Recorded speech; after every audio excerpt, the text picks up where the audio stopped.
네, 고대 지중해 세계 하겠습니다. 37페이지죠. 네, 책 이쪽 보시면 되고 우리는 필기하면서 공부하겠습니다. 자, 일단 제목 쓰시고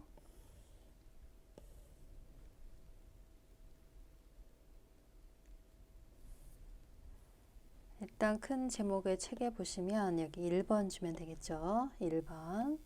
그리고 이제 2번은 아테네와 스파르타 가도록 하겠습니다. 폴리스의 형성과 발전 첫 번째 줄에 보시면 에게 문명이라는 표현이 나오죠. 에게 문명. 에게 문명은 크게 두 곳을 말합니다. 크레타라는 곳 그리고 미케네라는 곳을 말하고요. 크레타는 섬이에요. 여기는 섬이고 지도를 좀 보겠습니다. 지도 보시면 여기 있죠? 여기 있죠. 에게 바다. 이 에게 바다가 배경이기 때문에 무슨 문명? 에게 문명이라고 한다. 그리고 여기 있는 크레타, 여기 보면 미케네 있죠? 처음에 이 두 개가 에게 문명으로 이 지역의 문명의 시작입니다. 그런데 에게 문명이 몰락했대요. 망했어요. 에게 문명이 몰락한 후 이제 그리스인들이 더 내려갔어요. 아래로 내려간 그리스인들이 모여 살기 시작한 곳, 거기가 바로 우리가 잘 아는 뭐다? 그렇죠. 폴리스라는 것입니다. 폴리스. 들어보셨을 것 같아요. 한번 적어볼게요. 처음에 폴리스가 생기기 전에 우리는 일단 무슨 문명이 있었다? 그죠? 써볼게요. 에게 문명. 에게 바다라서 에게 문명. 섬이었던 크레타. 그리고 육지였던 미케네가 있습니다.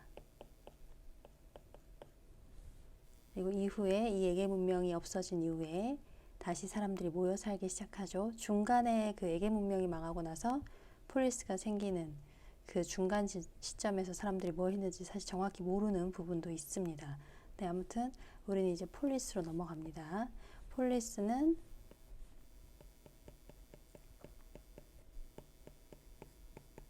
처음의 뜻은 성, 요새, 전쟁 나면 이제 숨어 있는 곳이죠. 그랬는데 이게 이제 사람들이 점점 모여 살면서 도시, 그리고 국가에 대한 뜻을 갖게 됩니다. 우리 지금 이게 좀 비슷하죠? 문명이 만들어졌을 때.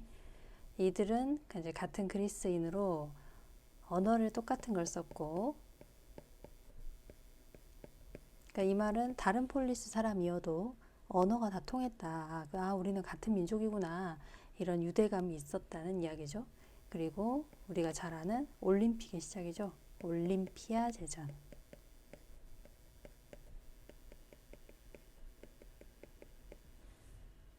그래서 유대감을 가지고 있었다. 같은 언어를 쓰고 올림피아 제전을 하면서 우리는 같은 사람이구나, 같은 민족이구나 이렇게 얘기합니다. 그래서 유대감을 가지고 있었다. 책에 잠깐 가볼게요. 책에 가서 보시면 이제 아테네와 스파르타로 갑니다. 여러 폴리스 중에 가장 대표적인 게 이 아테네와 스파르타죠. 여기 보면 이 동그라미들이 전부 다 유명한 폴리스들입니다. 그 중에서도 아테네하고 스파르타 위치 정도는 우리가 좀 눈에 넣어볼까요? 여기 보시면 아테네가 있습니다. 그죠? 아테네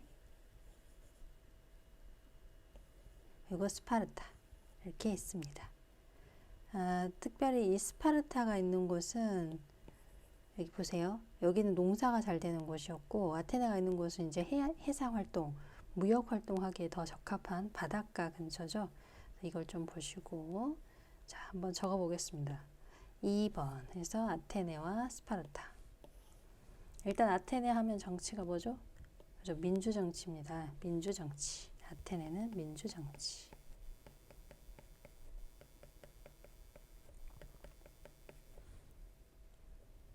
그래서 대표적으로 어떤 것들이 민주정치의 이야기를 할 수 있느냐? 사람들이 모이는 게 민회죠. 사람들의 모임, 민회에서 법을 만들 수가 있습니다. 우리가 이거를 입법권이라고 그러죠. 법을 세운다 해서 입법권. 오늘날의 국회와 비슷하다 생각하시면 되겠죠. 그리고 중요한 관직들을 추첨을 합니다.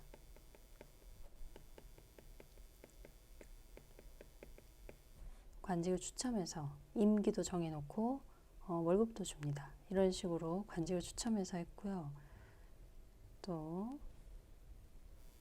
이게 가능했던 이유는 당연히 민의 입법권도 그렇고 관직 추첨제도 그렇고 당연히 사람 수가 적었기 때문이죠. 지금 현대 민주정치에서 이건 할 수 없는 이유는 너무 사람이 많죠. 근데 이 당시에는 이게 가능했다. 그리고 이거 한번 써볼게요.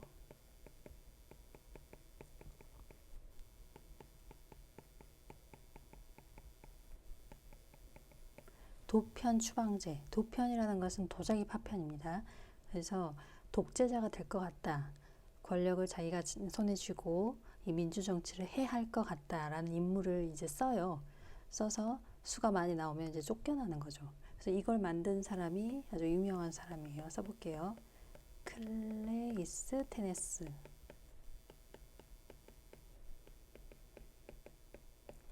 클레이스테네스라고 합니다. 클레이스테네스. 이 사람 정도는 기억해 두고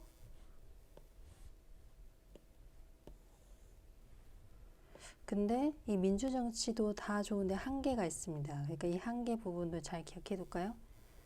일단은 여성은 참여할 수 없습니다. 그리고 시민만 가능하기 때문에 노예도 정치에 참여할 수 없죠. 그리고 국적이 외국인인 경우 참여할 수 없습니다. 자, 우리나라의 경우에는 외국인이었다 하더라도 우리 국민이 되면 투표할 수 있잖아요. 근데 아테네는 안 됐다는 거죠. 그래서 여기는 정치에 참여할 수 없습니다. 정치 참여가 안 돼요.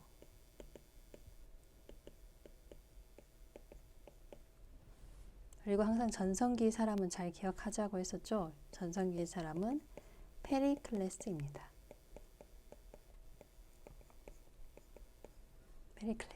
페리클레스 시기에 우리가 잘 아는 파르테논 신전 이런 것들도 만들고 그렇죠. 자, 우리 지금 아테네를 했습니다. 아테네에서 잘 보셔야 될 거 민주정치의 기본이고 민회가 법을 세우는 입법권, 관직도 추첨을 했다. 그런데 누구 혼자 독재를 할까봐 무서워서 도자기 파편에 이름을 쓰게 했다. 이름이 많이 나오면 쫓겨났다. 그리고 그걸 만들었던 사람이 클레이스테네스다. 하지만 여성과 노예와 외국인은 정치 참여 못했다. 그리고 전성기는 누구다? 페리클레스다. 이렇게 보면 되겠습니다. 책 한번 볼까요? 짠, 여기죠. 다 읽어보시는데 여기 보시면 아테네 하면 민주정치죠. 민회가 실질적인 입법권을 가졌고 대부분의 관직과 배심원은 수첨으로 선출되었다. 그러나 여성과 노예 외국인은 정치에 참여할 수 없었다. 여기 잘 보세요. 별표 둘게요. 그럼 이제 스파르타 보죠. 책에 온 김에 한번 같이 보세요. 이제 스파르타는 원래 이 땅이 농사가 잘 된 땅이라고 그랬죠. 그래서 이제 원래 주민이 살고 있어서 원주민들이 있었는데 위에서 내려온 스파르타라는 다른 민족이 이 지역을 차지해 버립니다. 그래서 여러분 책에 보면 이런 표현이 있죠. 정복 국가로 출발했다. 즉 밀고 내려온 애들이 이 기존의 사람들을 다스려야 했다. 이 말은 소수의 시민, 소수의 스파르타 사람이 다수의 피지배층을 다스려야 된다. 그러니까 한마디로 많은 수가 있는데 스파르타 시민은 별로 안 돼요. 그래서 스파르타 시민 자체 수는 이거밖에 안 되는데 밑에 있는 다른 피지배 이만큼 많은 사람들을 다스려야 했기 때문에 이 얼마 안 되는 스파르타 사람들은 엄청나게 강해져야 했다는 거죠. 그래서 우리가 군사 통치를 했다. 군대가 아주 강했다. 여기 보시면 다 군대 이야기죠. 전사, 막강한 군사를 뭐 다 들어보셨을 것 같습니다. 자, 한번 적어볼게요. 이제 2번 하고 스파르타. 스파르타의 경우에는 무슨 통치? 그렇죠. 군사 통치.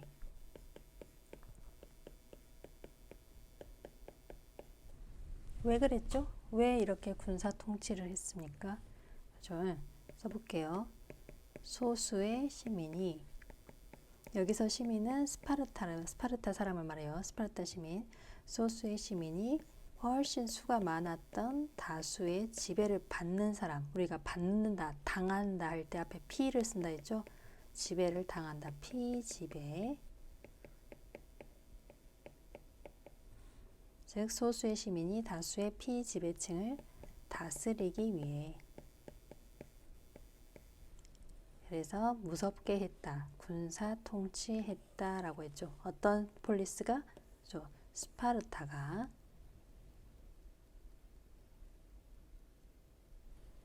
자, 우리 책임을 보시면 이제 여기 폴리스 이야기가 있죠. 폴리스는 대부분 중심부에 아크로폴리스라고 신을 모시는 신전이 있습니다. 보이시죠? 그리고 이 동네 밑에는 아고라라고 하는 공공생활 장소가 있는 구조였다. 이렇게 봅니다. 넘어가 볼게요. 짠! 여기 보면 지도가 나오는데 지도를 외우실 필요는 없습니다. 하지만 여기 내용을 한번 볼게요. 여기 보시면 우리가 이미 배운 나라죠. 서아시아 지역을 통일했던 누구? 페르시아. 여기서 나오는 페르시아는 아케메네스 왕조 페르시아입니다. 아케메네스 왕조 페르시아. 아케메네스 왕조 페르시아가 세 차례에 걸쳐 그리스를 침입하게 됩니다. 그래서 우리가 이 전쟁을 뭐라 부른다? 네, 그리스 페르시아 전쟁 이렇게 얘기합니다. 시작은 페르시아가 이제 장악하고 있던 지역에서 여러 반란 같은 게 일어났는데 그걸 이제 진압을 합니다. 페르시아는 이제 진압을 하는데 진압을 해놓고는 이제 이렇게 얘기하는 거죠. 여기서 반란이 일어난 이유는 반대편에 있던 그리스 애들이 부추겨서다. 너네 반란 일으켜라 하고 그리스가 영향력을 끼쳐서 이런 일이 벌어졌다. 이렇게 핑계를 대는 거죠. 그래서 이제 전쟁을 하러 옵니다. 이제 페르시아는 계속 이제 워낙에 강한 나라고 땅을 넓히는 거에 있어서 두려움이 없었죠. 그래서 전쟁을 많이 했죠. 보시면 여기서 되게 유명한 전투가 있습니다. 우리가 다 아는, 많이 들어보셨을 거예요. 마라톤 전투가 바로 이 전쟁에서 등장합니다. 보시면 폴리스들은 힘을 합쳐서 일단은 페르시아 침략을 물리쳤대요. 여기서 이렇게 말하는 이유는 페르시아가 딱히 그리스의 땅을 가져가지 못했기 때문입니다. 근데 이제 이후에 보시면 그리스인들은 페르시아의 침입을 대비하기 위해 이런 말 있죠. 페르시아가 물러갔어요. 물러갔는데 혹시라도 다시 올까봐, 혹시라도 또 오면 어떡해, 이거 이제 대비해야 하지 않겠어? 이러면서 그리스도인들은 앞으로 다시 있을지도 모르는 침입에 대비하기 위해서 아테네를 중심으로 모이게 됩니다. 그걸 우리가 뭐라 하냐? 델로스 동맹이라고 해요.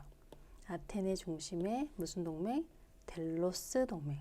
델로스 동맹이라는 표현은 델로스라는 섬이 있습니다. 여기 보이시죠? 델로스 섬 보이시죠? 델로스 섬 여기에요. 델로스 섬에 금고를 만들어놔요. 그래서 이제 아테네가 금고지기 역할을 하는 거죠. 이제 돈을 걷어서 페르시아가 쳐들어올 수도 있으니까 뭐 배도 만들어야 된다, 군사도 키워야 된다 이러면서 돈을 관리하기 시작합니다. 그러니까 처음에는 아테네가 이 델로스 동맹의 이제 가장 높은 소위 말하는 맹주죠. 맹주로서 역할을 잘 하다가 페르시아는 딱히 쳐들어올 것 같지 않은데 자꾸 이제 모든 이 속이 아테네가 배를 불리는 쪽으로, 아테네가 이거를 막 자기들 마음대로 돈을 쓰게 되고 심지어는 처음엔 델로스 섬에 금고가 있었는데 나중에는 아테네로 금고를 가져가 버립니다. 그러니까 이런 걸 보는 모습을 보면 당연히 다른 동맹 안에 있는 폴리스들이 기분이 나쁘겠죠. 이제 한마디로 여기 보시면 델로스 동맹의 대표였던 아테네는 지중해 무역도 독점하고 직접 민주정치도 발전시키고 한마디로 진짜 잘 나갑니다. 그리고 이제 주변 폴리스는 당연히 이것 아테네의 발전에 이제 압박을 받게 되죠. 아테네가 세력을 확장하면서 주변의 폴리스들을 압박하게 되고 이거에 대응하는 게 바로 우리가 잘 아는 군사로 유명한 누구다? 그렇죠. 스파르타입니다. 그래서 스파르타를 중심으로 하는 동맹을 뭐라 하느냐? 펠로폰네소스 동맹이라고 그래요. 왜 펠로폰네소스 동맹이냐? 여기 답 나왔죠? 무슨 반도니까? 그렇죠. 스파르타가 있는 곳이 펠로폰네소스 반도입니다. 그러니까 반도 이름을 딴 거예요. 아무튼 이 두 동맹이 한마디로 이제 격돌을 하게 되죠. 델로스 동맹하고 펠로폰네소스 동맹하고 이렇게 싸움이 납니다. 그 싸움을 우리가 뭐라 한다? 그렇지. 펠로폰네소스 전쟁이라고 합니다. 펠로폰네소스 전쟁. 이제 군사력이 당연히 강하니까 누가 이겼겠어요? 그죠? 스파르타가 승리를 해요. 여기서 보시면 스파르타가 승리를 해요. 하지만 승리에 큰 의미가 없습니다. 왜? 너무 서로 전쟁을 많이 해서 소위 말하면 이건 내전이잖아요. 안에서 자기들끼리 싸운 거잖아요. 그래서 결국에는 그리스의 폴리스들이 전체적으로 쇠퇴해버리는 결과를 가져옵니다. 역사에서 잘 배워야 하는 부분이에요. 결국에는 마케도니아의 정복이 되고 마죠. 자, 일단 한번 가보겠습니다. 마케도니아는 그리스 북쪽에 있는 나라였어요. 여러분 잘 아는 알렉산드로스의 나라죠. 여기 보면 아테네 민주정치의 특징이 있습니다. 솔론이라는 사람은 뭐라고 했냐? 돈이 많은 사람은 정치에 참여할 수 있다. 이렇게 해줬어요. 그래서 돈이 많은 일부 평민이 정치에 참여하는 정도. 이게 우리 역사 발전도 똑같습니다. 돈이 많은 귀족들 먼저, 돈이 있는 신흥 시민들 먼저 이런 식으로 정치 참여를 하고 점점 정치 참여의 폭이 넓어지는 거죠. 그리고 이제 아까 노트에 쓴 게 이거죠. 바로 도편 추방제. 이 사람 이름 쓴 거예요. 독재자가 될 가능성이 있으면 수가 많이 나오면 쫓겨납니다. 이거 만든 사람 누구라고? 여기 나오죠. 클레이스테네스. 그리고 페리클레스. 이때가 이제 전성기죠. 전성기. 그런데도 문제는 뭐다? 누구는 못한다? 이거 중요하다 했죠. 여성, 노예, 외국인은 안 된다고요. 여성, 노예, 외국인은 안 된다. 이 부분을 잘 기억해 두세요. 오케이. 자, 한번 적어 볼게요. 자, 이제 3번 하고 적어야겠죠? 3번. 책에 보시면 바로 이 페이지. 이게 3번입니다. 3번. 자, 우리가 그리스하고 페르시아하고 전쟁했던 거 이야기했었어요. 한번 써볼게요. 그리스, 페르시아 전쟁.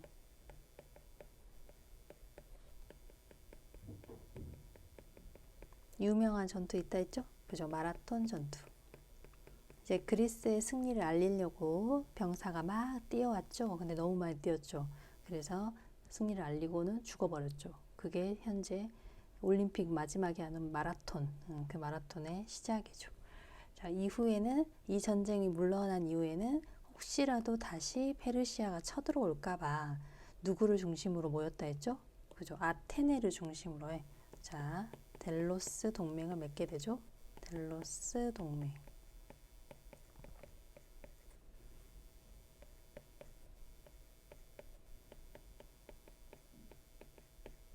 델로스 동맹의 아테네가 그리스를 주도하게 된다고 했었죠. 그리고 아테네는 더욱더 정치가 발전하고 한마디로 전성기를 향해 막 가게 됩니다. 민주 정치가 계속 이제 발전을 하는 것이죠. 그런데 아테네가 폭주를 하게 되죠. 그래서 이 아테네를 막는 게 바로 뭐였다? 3번 하고 써볼까요? 어느 폴리스? 그죠? 스파르타 있죠? 스파르타. 스파르타는 무슨 동맹? 그렇지. 펠로폰네소스.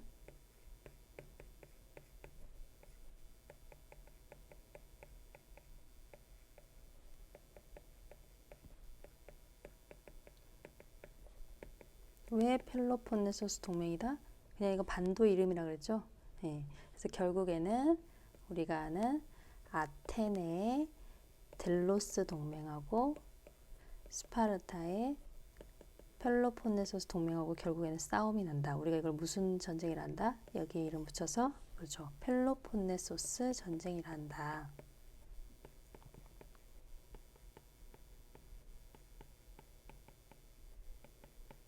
펠로폰네소스 전쟁. 입에 좀 잘 안 붙죠. 근데 자주 한번 읽어보고 말해보시면 금방 또 붙습니다.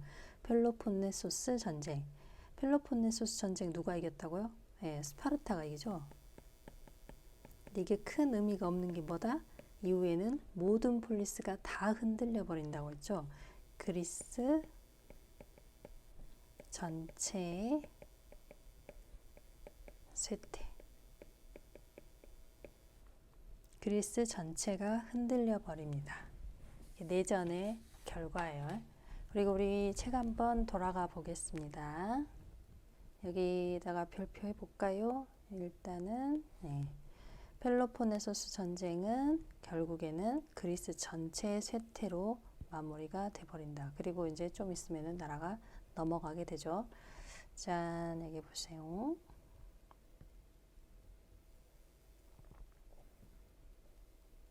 이제 우리 항상 공부하셨던 패턴대로, 그죠? 문화로 가겠죠? 문화는 몇 번인가요? 4번이죠.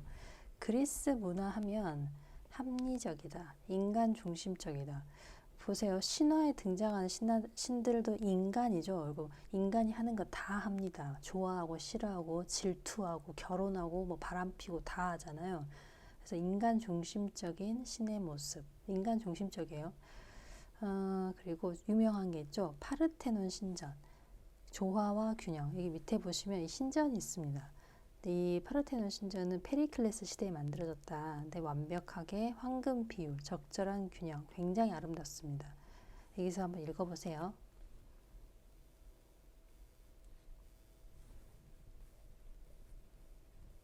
네, 그리고 여기 한번 봐볼까요?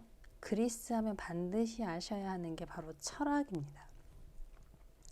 철학을 보시면 처음에는 자연이 어떻게 되는지를 탐구했대요. 근데 이후에는 인간과 사회에 대해서 관심을 가지게 됐다는 거죠. 여기서 보시면 소피스트라는 게 나옵니다. 소피스트는 진리는 변한다. 상대적이라는 거는 어떤 일이 있을 때 상대에 따라서 변한다는 거죠. 완전히 모든 게 고정된 게 아니고 절대적으로 변하지 않는 것, 이런 건 없고 그냥 계속 변할 수 있다. 변화의 가능성이 계속 있는 게 상대적인 거예요. 어떤 사람을 만나면 이게 변하는 거죠. 어떤 일이 벌어지면 또 변하는 거죠. 그런데 우리가 잘 아는 너무 유명한 사람이죠. 누구? 그죠? 소크라테스. 소크라테스는 별표하셔야 됩니다. 여기 보면 소크라테스의 경우에는 인간의 삶에는 객관적이고 절대적으로 변하지 않는 진리가 있다. 이렇게 주장을 하죠. 소피스트의 주장은 코에 걸면 코걸이, 귀에 걸면 귀걸이 이런 식으로 자꾸 변했어요. 그래서 가진 자들을 위한 좀 이상한 궤변, 이상한 말도 안 되는 말로 이렇게 말이 논리가 있는 것처럼 말을 했는데 소크라테스는 그래서는 안 된다라고 생각을 했죠. 그래서 객관적이고 절대적인 진리가 있다라고 소크라테스가 생각했다고 해. 소크라테스는 잘 보셔야 돼요. 자, 소크라테스의 철학은 끝난 게 아니죠. 소크라테스 이후에 플라톤과 아리스토텔레스에게 이어졌고 이들의 사상은 서양 철학의 바탕이 되었다. 너무 중요합니다. 그죠? 우리가 서양 철학 그 이후로도 계속 쭉 이어지는데 이제 시작이 됐다는 거죠. 소크라테스, 그리고 플라톤, 아리스토텔레스 이렇게 이어집니다. 그리고 우리가 역사라는 책이 있어요. 역사라는 책은 페르시아 전쟁, 그리스 페르시아 전쟁의 그 내용을 쓴 거예요. 근데 그 사람이 누구다? 유명한 사람이에요. 헤로도토스랍니다. 기억해 두세요. 헤로도토스. 그래서 이 사람이 역사의 아버지라고 불리거든요. 그러니까 이 정도는 꼭 알아놔야 돼요. 밑에 이야기가 있습니다. 보시면 헤로도토스의 역사, 그리스 페르시아의 전쟁을 다루고 있습니다.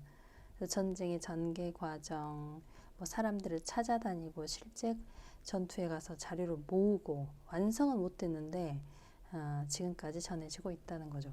한번 읽어보세요. 여러분 다 뭐 수학에서 유명하게 다 아는 피타고라스 이런 사람들 이때 나온다는 겁니다. 정리해 볼게요.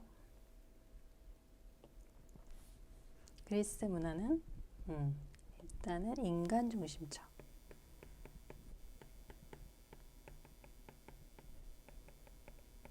그리고 합리적으로 생각해라. 일리아드 오디세이아는 나중에 또 한번 얘기할게요. 작품이죠. 그리고 조화와 균형을 강조한다. 무슨 신전? 저 파르테논 신전.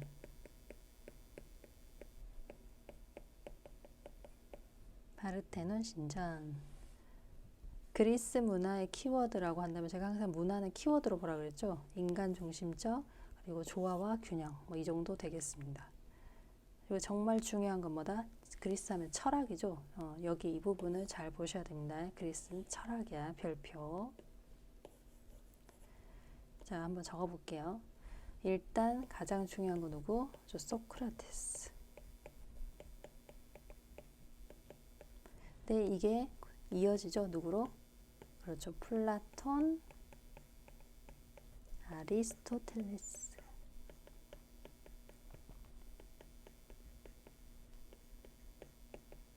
소크라테스의 철학이 플라톤과 아리스토텔레스로 이어진다. 이는 우리가 아는 서양 철학의 바탕이 된다. 이렇게 두셔야 되겠습니다. 그리고 누구의 책? 역사라는 책이 있다 했죠? 누구? 그죠? 헤로도토스 써볼게요. 헤로도토스. 그래서 별명이 뭐다? 그죠? 역사의 아버지. 역사의 아버지. 오늘 또 내용이 많죠. 좀 더 해볼게요. 여기 보시면 한 장 넘어갈게요. 여기 보시면 우리가 다 아는 그 유명한 누구? 그렇죠. 알렉산드로스가 등장합니다. 여기 보면 그 얘기가 있어요. 그리스의 폴리스들이 무슨 전쟁으로 다 같이 쇠약해졌다? 그죠. 펠로폰네소스 전쟁에서 내전이죠. 이 전쟁으로 모두 다 약해진 사이에 마케도니아의 힘이 강해졌다는 거죠. 그리고 그 이후에 알렉산드로스는 이렇게 나오죠. 우리가 잘 아는 알렉산드로스.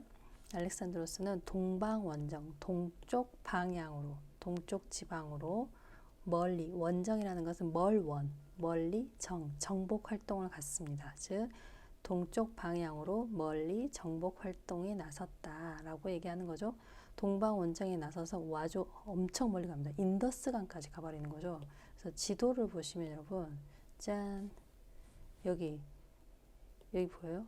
요만큼이 전부 다예요. 굉장히 넓죠. 그래서 인더스강이 이쪽이잖아요. 이쪽이 인더스강이잖아요. 인더스강까지 가버립니다. 근데 여기 이 지도에서 잘 보셔야 될 것은 바로 무엇이냐? 이 빨간색 점들입니다. 빨간색 점 보이시죠? 여기 점이 있죠. 이 점이 바로 어떤 도시? 제가 지도 볼 때 항상 보라고 한 거. 밑에 보면 이 지도가 표현하는 거. 뭐다? 이 점은 알렉산드리아래요. 예? 알렉산드리아는 알렉산드로스가 만든 도시의 이름입니다. 그러니까 되게 많죠. 하나가 아니에요. 가는 데마다 만들었다. 자, 여기에서 보시면 헬레니즘 세계가 형성되었다라는 표현이 나옵니다. 그러니까 원래 그리스 사람들이 자신들을 헬렌의 후손이라고 생각을 했어요. 그래서 자기네를 이야기할 때 이 헬렌의 표현을 썼거든요. 근데 이거를 즉 그리스의 문화를 다른 나라까지 다른 곳까지 전파를 시키면서 그 지역의 문화까지 한마디로 다 모두 합산이 되는 거죠. 융합이라는 표현을 씁니다. 그래서 여기 보시면 각 지역에다가 알렉산드리아라는 도시를 세웠다고 해. 그리고 그 지역에 그리스인들을 옮겨놔요. 이주를 시키고 즉 그리스의 문화를 전파하는 거죠. 여기 보면은 그리스 문화를 여러 지역에 전파한다. 그리고 그 지역의 것도 버리는 게 아니라 합쳤다는 거죠.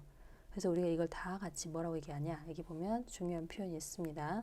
알렉산드로스의 동쪽 방향으로 간 원정 과정에서 별표 그리스 문화와 동쪽 지방의 문화가 섞였어요.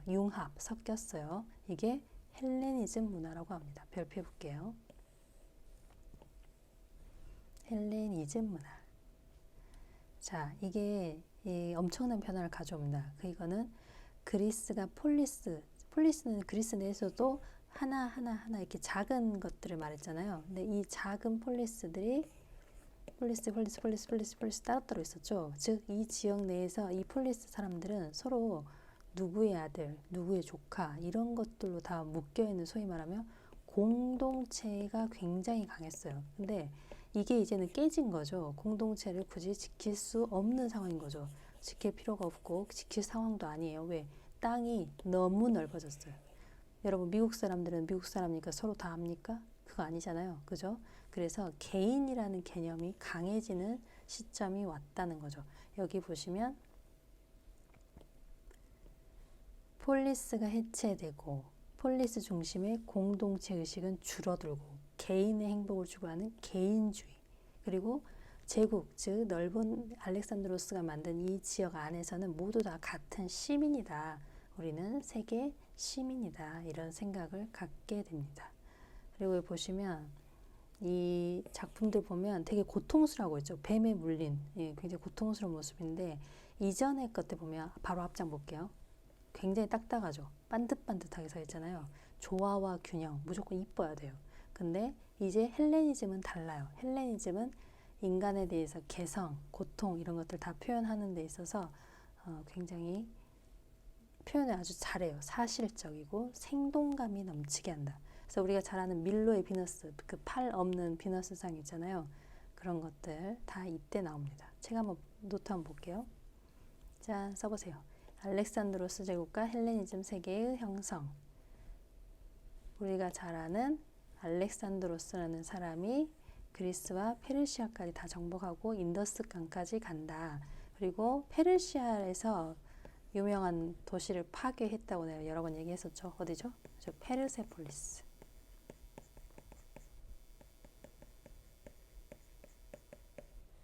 그리고 알렉산드로스는 자기가 가는 지역에다가 도시를 만듭니다. 자기 이름을 딴 알렉산드리아.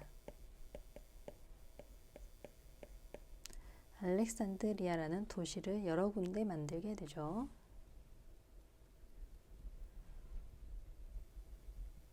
자, 헬레니즘보다는 기본적으로 이 헬렌이라는 게 그리스를 뜻한다 했죠. 즉 그리스 문화에다가 이제 동쪽 지역으로 갔으니까 그 지역의 문화들도 사라질 리가 없죠. 그 지역의 문화까지도 합쳐진, 책에서는 융합이라는 표현을 썼어요. 동서융합 이런 표현을 썼었죠. 동서융합. 그러니까 한마디로 섞였다, 짬뽕됐다. 그리고 더 이상 폴리스라는 작은 공동체가 아니라 나라는 개인이 중요해지죠. 개인주의.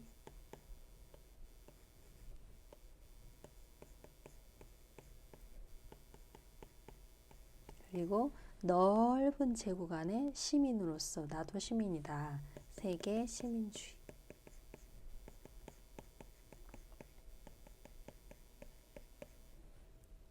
그리고 사실적이고 생동감이 넘치는 미술이 나온다.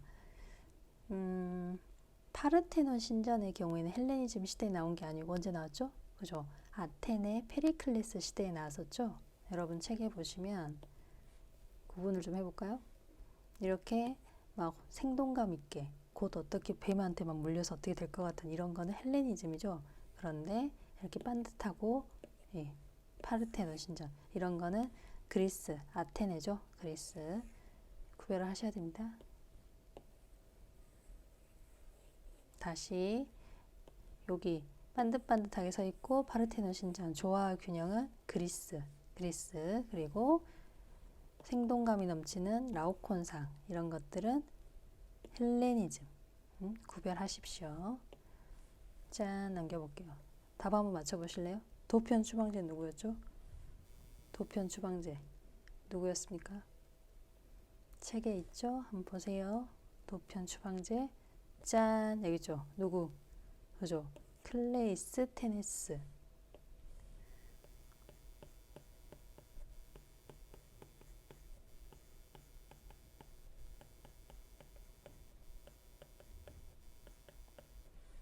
아테네 민주주의의 전성기 누구라 했죠? 그죠? 페리클레스.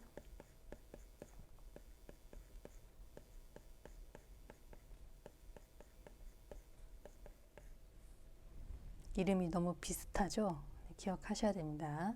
도편 추방제는 클레이스테네스, 그리고 전성기는 페리클레스. 그러면 알렉산드로스가 정복지에 자기가 정복한 땅에 그리스 플러스 동방, 우리 이거 뭐라 한다 했죠? 헬레니즘 문화.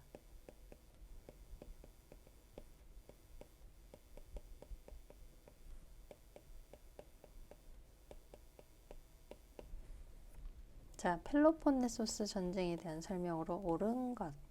답은? 일단은 뭘까요? 아테네 민주정치가 발전하는 계기가 됐다. 이건 아니죠. 이 아테네 민주정치 발전은 페르시아, 그리스 페르시아 전쟁 이후에 델로스 동맹의 맹주가 되면서부터였죠. 그 답이 아니네요. 페르시아 침입에 폴리스들의 힘을 합쳐 대항했다. 이게 바로 그리스 페르시아 전쟁이죠. 그러니까 이것도 아니고. 펠로폰네소스 전쟁으로 인해서 보세요. 이거는 델로스 동맹, 아테네가 중심이 되는 델로스 동맹과 펠로폰네스 동맹, 즉 스파르타가 중심이 되는 펠로폰네스 동맹 간의 전쟁이죠. 그 답이 3번이죠. 그는 누군가요? 종이, 후한, 종이, 계량 누구죠? 이 사람 덕분에 이후의 학문과 사상 발전에 아주 큰 역할을 해줘. 이거 한나라 시대 누구였어요? 체륜이었습니다. 제지술 계량, 그죠? 기억나시죠? 자, 진나라의 시황제입니다. 진나라의 시황제, 거짓말했어요. 뭘까요? 찾아보세요. 일단 황제 칭호 맞죠? 그리고 육아 사상을 국가 통치로 썼나요? 아니죠. 답이 벌써 나왔네요. 육아 아니고 뭐다? 법가. 그죠? 군현제, 만리장성, 화폐도량형 다 맞습니다. 넘어갈게요. 오늘 한 거네요. 알렉산드로스 동방 원정 과정에서 형성됐고 생동감 있고 한마디로 뭐다 이거는? 그죠? 헬레니즘이죠. 여기 들어갈 말이죠. 거리가 먼 것 찾아보세요.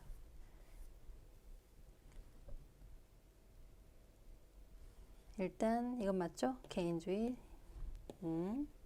답은 그죠? 2번이죠. 이거는 그리스죠. 아테네. 이 전쟁 마라톤 전투가 표현되어 있네요. 그죠? 이거 보면 페르시아 마라톤 즉 그리스 페르시아 전쟁에 대해서 옳은 걸 찾아라 이거죠. 옳은 게 뭘까요? 스파르타가 그리스의 패권 장악했나요? 아니죠. 아테네죠. 젤로스하고 펠로폰네소스 동맹의 분쟁인가요? 이거는 펠로폰네소스 전쟁이죠. 그리스, 폴리스 모두 쇠퇴하게 된 거. 이것도 펠로폰네소스 전쟁이죠. 전쟁 이후 아테네가 발전하는 계기가 되었다. 이 말이 맞죠. 답이 4번이네요. 자, 이거 무슨 문명인가요? 크레타, 미케네. 무슨 바다? 그렇죠. 에게 바다. 에게 문명. 이죠? 그다음 이것은 그리스에 형성된 작은 도시 국가야. 해안의 평야지대의 촌락을 방어하려고 높은 언덕에 성을 쌓은 것이 이것으로 발전했어. 뭐죠? 맞아, 폴리스죠. 대표적인 폴리스 엄청 많은데 두 개 있다 했죠. 아테네하고 스파르타가 제일 유명하다. 이건 누구 거죠? 누구예요? 일단은 뭘 모른다 하더라도 이 점점점점점점이 알렉산드리아니까 답은 그렇죠. 알렉산드로스죠.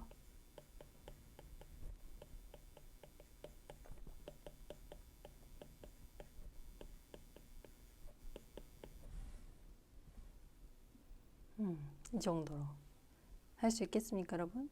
오늘 내용이 많지요. 고생하셨습니다.